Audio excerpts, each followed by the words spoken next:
Halo guys, ketemu lagi barengan saya Iksan, dan di tangan saya saat ini udah ada smartphone barunya Infinix nih guys. Dan ini adalah Infinix Note 12 yang kebetulan untuk video unboxing dan juga gaming testnya udah saya upload sekitar 2 atau 5 hari yang lalu guys. Jadi buat kalian yang mungkin penasaran, kalian tinggal cari aja di kolom video di channel YouTube ini pastinya. Oke, dan memang seperti biasa ya guys ya, karena memang smartphone Infinix Note 12 ini adalah smartphone baru. Jadi di video kali ini saya mau coba bantu ke kalian buat share sedikitnya ada 9 hal yang mungkin mau kalian lakukan atau bisa kalian lakuin di smartphone Infinix Note 12-nya ini.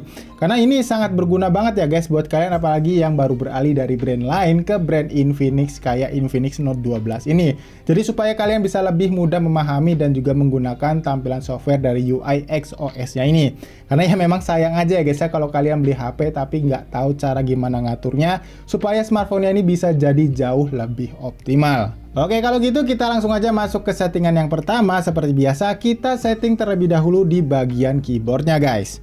Oke, kalau kalian perhatikan guys ya, untuk tampilan virtual keyboardnya itu seperti ini. Yang menurut saya ini tuh kurang bagus ya guys, atau kurang efisien. Apalagi misalkan kalian pengen balas pesan secara cepat kayak gitu. Karena kalau kalian perhatikan, untuk simbol-simbolnya di dalam huruf ini tuh belum muncul. Dan kalau kalian lihat juga ya, untuk input gesernya ini masih aktif. Yang lagi-lagi, kalau misalkan kalian membalas dengan satu tangan seperti ini dalam kondisi terburu-buru, misalkan gak sengaja kegeser seperti ini bakal terinput ya guys, yang mengakibatkan kalian bakalan typo kayak gitu. Nah, supaya ini lebih enak dan nyaman digunakan, kalian bisa ikuti langkah berikut ini guys. Pertama, kalian lihat ya, misalkan dalam kondisi seperti ini, kalian tap di bagian kiri atas ini ya guys ya, di bagian virtual keyboardnya. Kemudian kalian tap setting di bagian sini, lalu kalian masuk ke menu preferensi, dan kalian lihat yang pertama kalian pilih atau tap di bagian baris angka, kemudian kalian scroll ke bawah seperti ini, dan kalian cari ya guys ya yang namanya tekan lama untuk simbol di bagian sini, supaya nanti simbol-simbolnya muncul di bagian huruf-hurufnya tadi. Kalian tap, lalu kalian kembali lagi kayak gini. Ya, setelah kembali ke menu seperti ini, kalian langsung masuk ke dalam opsi menu yang koreksi teks ini guys ya. Lalu kalian scroll ke bawah dan kalian pilih koreksi otomatisnya ini, kalian matikan. Supaya nantinya misalkan kalian balas pesan WhatsApp atau pesan teks kayak gitu dengan huruf-huruf singkat, dia tetap menampilkan kalimat atau kata singkat yang kalian inputkan. Jadi nggak dibuat panjang kayak gitu ya guys ya. Karena biasanya tuh koreksi otomatis ini justru bikin typo juga guys. Jadi kalian matiin aja untuk koreksi otomatisnya.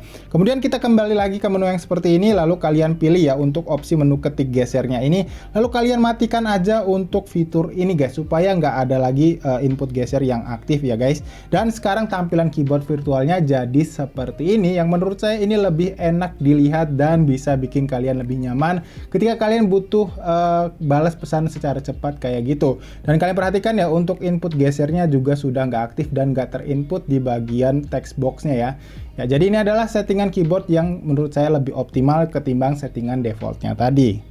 Oke, sekarang kita lanjut ke settingan yang kedua, yaitu soal waktunya guys. Nah, kalau kalian lihat ya, di sini itu ketulisnya atau terlihat jam 13.57, padahal sekarang itu sekitar jam setengah 8 malam guys.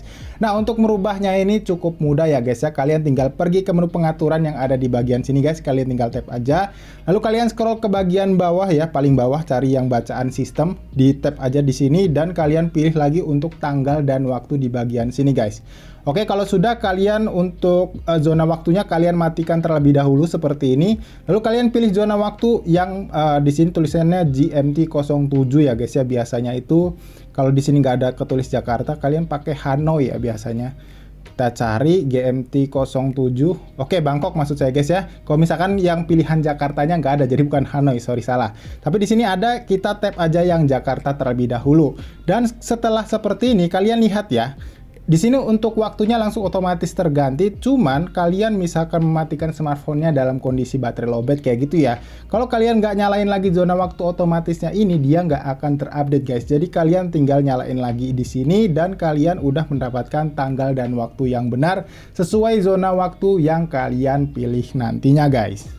Oke, sekarang lanjut ke settingan yang ketiga, yaitu bagaimana caranya kita matiin notifikasi yang mengganggu. Karena menurut saya ada beberapa aplikasi yang selalu memunculkan notifikasi, kayak aplikasi bawaan yang menurut saya nggak penting ya guys, yaitu dari aplikasi Palm Store-nya ini. Kalian bisa lihat ya, di sini ketulis Palm Store kayak gitu, karena biasanya dia tuh sering banget munculin notifikasi kayak gitu guys, dan menurut saya juga nggak penting. Nah, cara untuk mematikannya ini sangat mudah ya guys, kalian bisa lakukan di semua aplikasi yang menurut kalian selalu memunculkan notifikasi yang nggak kalian inginkan. Nah, caranya ini cukup mudah. Pertama, kalau misalkan dari home screen seperti ini, kalian swipe aja notifikasi bar seperti ini, kemudian kalian geser seperti ini ya guys ya, sedikit aja sampai muncul ada dua gambar seperti ini ya, dua icon, dan kalian tap di bagian sini. Kalian langsung tap lagi di bagian sini pengaturan, ketika masuk seperti ini kalian pilih di bagian sini, dan secara otomatis semua notifikasi yang akan ada dari Palm Store itu akan terblok dan nggak akan masuk di dalam notifikasi barnya ini. Dan lagi-lagi ini berlaku di semua aplikasi yang menurut kalian mengganggu guys, jadi kalian bisa lakuin kayak gitu.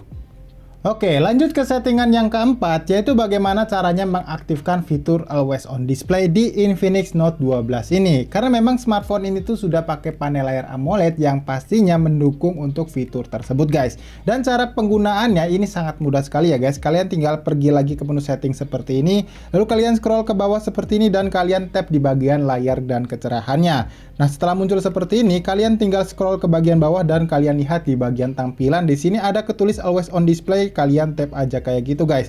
Dan di sini kondisi defaultnya mati, kalian tinggal nyalakan seperti ini, lalu kalian tinggal pilih gayanya sesuai preferensi atau kebutuhan kalian. Ya, lanjut ke settingan yang kelima nih guys, yaitu bagaimana caranya kalian menampilkan tampilan jendela mengambang di smartphone Infinix Note 12 nya ini. Buat kalian yang mungkin belum tahu jendela mengambang seperti itu apa, tampilannya itu seperti ini ya guys ya. Ini kita swipe dari sebelah kanan ke bagian tengah ya dari fitur smart panelnya. Lalu kita coba tap aplikasi yang memang mendukung fitur jendela mengambang ini guys. Kita tap aplikasi Google Chrome ya, seperti ini, dan kalian lihat di sini tampilannya terpop up seperti ini ya guys aplikasinya. Nah, misalnya kalian ingin melakukannya di dalam game, ini bakal saya contohin ya seperti ini guys. Saya buka game Genshin Impact ya guys seperti ini, dan kalau kalian lihat di sini kalian bisa melakukannya seharusnya dengan 3 jari seperti ini. Karena fitur untuk melakukannya dengan 3 jari seperti ini belum aktif, kita aktifkan terlebih dahulu ya guys ya. Di sini kita tap atau kembali ke menu home screen, kita kembali ya ke menu home screen seperti ini, lalu kita pergi ke menu setting atau setelan, kita scroll ke bagian bawah dan kalian pilih fitur spesial, kalian pilih multi jendela kilat di bagian atas ini guys, dan kalian pilih gesek ke atas dengan 3 jari untuk mengaktifkan fitur jendela mengambang tadi. Dan sekarang kita kembali ke dalam game Genshin Impact-nya seperti ini ya, kalian bisa lihat ya, ini sudah kembali ke dalam game Genshin Impact-nya. Lalu ketika kalian swipe 3 jari dari bawah ke atas seperti ini, dia akan langsung mungkin sepertinya landscape ya. Nah, dia akan langsung memunculkan tampilan jendela mengambang di bagian game Genshin Impact-nya. Dan ini bisa berlaku di game PUBG Mobile, dan kalau nggak salah di Mobile Legends juga bisa guys. Oke, sekarang kita lanjut ke settingan yang keenam nih guys, yaitu bagaimana caranya untuk mematikan tampilan animasi dari smartphone ini. Nah, kalau kalian udah nonton video unboxing saya kemarin, kalau di situ saya udah bilang ya, kalau untuk fingerprint unlock atau fingerprint sensornya ini, responnya tuh terbilang cepet guys. Cuman karena ada animasinya yang kalian bisa lihat seperti ini ya. Sebentar, saya coba.